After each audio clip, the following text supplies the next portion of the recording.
Guys, so it's been a while since I've done a video of my poetry. Last time I did one, it was sort of one out of a bunch of poems that I wrote in April for National Poetry Writing Month. This being the thing where I write a poem every day for the whole month.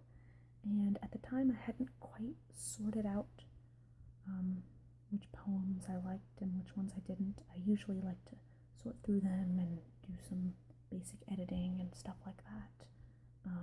In the last video, I had a poem that didn't have a title, and I asked you guys for suggestions, and I unfortunately didn't pull up who it was who suggested this, but one of you mentioned the name Calypso's Tempest, which just felt so perfect for the piece.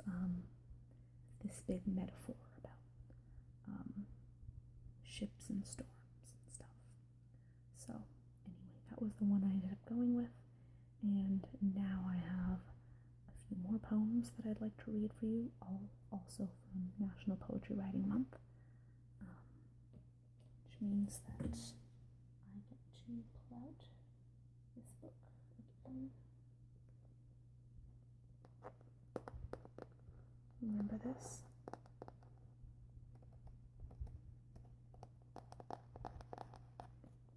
I also wanted to show off my nails because I am in love with this shade.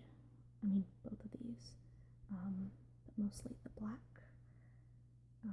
I sort of splurged, and I was at Sephora, and I saw this Marc Jacobs. It was called Blacker, like lacquer but black, and it's possibly the blackest nail polish I've ever seen.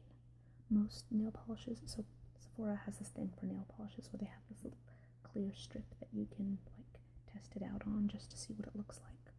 And most of the blacks, if you actually paint it very thinly, you notice it's actually very, very, very dark brown. But this was actually like pure inky black, and I just absolutely loved it. And I just did this stripe of this purplish, bluish, almost a galaxy sort of shade. I kind of wanted to make it galaxy inspired, but I wanted it to be subtle so that if you see it without, I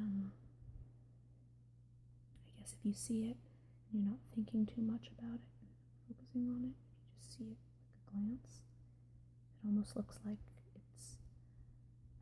it could be a dark blue with just a hint of a lighter color. You could just miss it.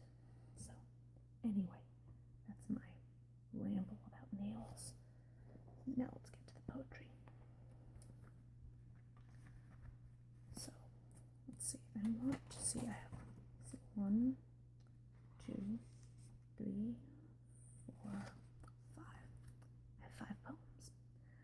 Let's see if I can get through all those before my camera runs out, because I no longer have my giant SD card that allows me to film like 20-30 minute videos anymore, so I'm stuck to making them shorter than 10 minutes, so we'll see how that goes. The first one is called Stella, with stars, but also constellation. No matter how far my heart reaches, I will never understand love. How I see glitter in your eyes, reflections in your smile, but I can't seem to find the freckles on my soul. These dots you keep connecting to try and convince me I'm worth it. Years ago, I learned instead the art of a cold, pale stare, the science of hiding my heart under the floorboards and convincing me you were mad when you went looking. Now my heart is great at multitasking. Now it can rub its tummy and pat its head, all while listing off all the reasons you are the best thing that ever happened to it. I have long since learned that for every person whose goosebumps my fingertips read, There is one who hears the clicks of my fingernails in Morse code, even though I never learned the language myself. But it is so easy to grow thorns, feels so right to splinter prick your fingers till you bleed or stop trying, and no matter how hard my mind tries, I will never understand why you look so beautiful when you walk away.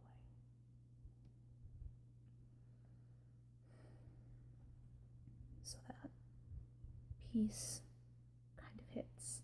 I actually came up with the ending first and then tried to come up with something to fit what's going on in this last line. But it's about a lot of things. It's about how low self-esteem can contribute to self-sabotage in relationships. I think this is a pretty common problem. And I think people don't always notice when it happens, but when they do, it just feels like everything clicks into place, like, aha, this is why this has been happening to me. So, the next one is a bit provocative, and I don't necessarily say political. I guess it's political. It's related to racial issues and some stuff that I've experienced as an Indian woman living in America. And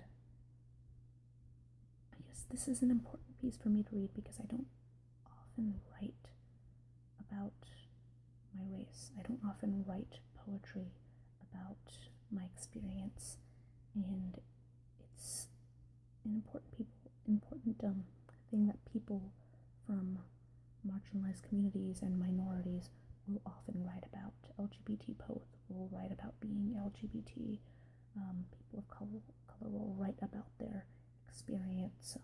Some people write about religion. Some people write about gender and sexuality and whatever else is important to their identity. And for me, being Indian is important to my identity.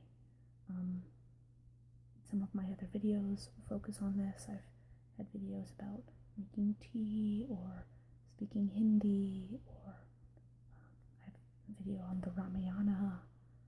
So I think it's a little more obvious in some of my videos than it is in my writing, and I kind of felt like I wanted something there, and there was a lot building up, and this is sort of what came out of it. It's called Lassi Lassie because I had to come up with some sort of pun for it. Whoever said you are what you eat needs to learn the difference between correlation and causality. That is to say, I am bitter, not from the coffee I drink, but from the way you treat food as equivalent to culture. Yes, it is possible to dislike basmati and still be Indian. Your caricatures do me no justice. We are not all curry and khan. You speak like enough mayonnaise will wash out my melanin, but no amount of egg salad will prevent me from being randomly selected by airport security. Question my cooking all you want. It still breaks my heart to see my homeland trashed by your tourists. So when you deny my heritage, that's just one more needle in our beach litter, the icing on your garbage cake.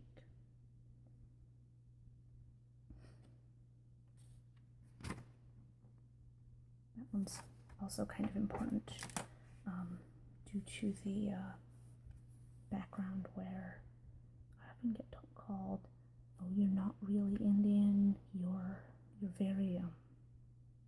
very pretty for an Indian girl," or "You're very outspoken for an Indian girl," or whatever, just because I might not live up to the stereotype. And that's a little strange to hear. Or, like again, the thing, you don't really count as Indian, and no, but I am Indian, Anyway, looks like I don't have much time left, so I am going to read a short one, but kind of a powerful one, and not really one I want to talk about too much, but I'll let it speak for itself. It's called Still. Although I am sort of looking for a better title for it. If you can think of one, let me know. I am not yet ready to spin strawmen into gold. Instead, I will weave 4-year-old cobwebs into every word I speak, every soul I touch, every cheek I kiss. Instead, I will scatter you like ashes until there is nothing left.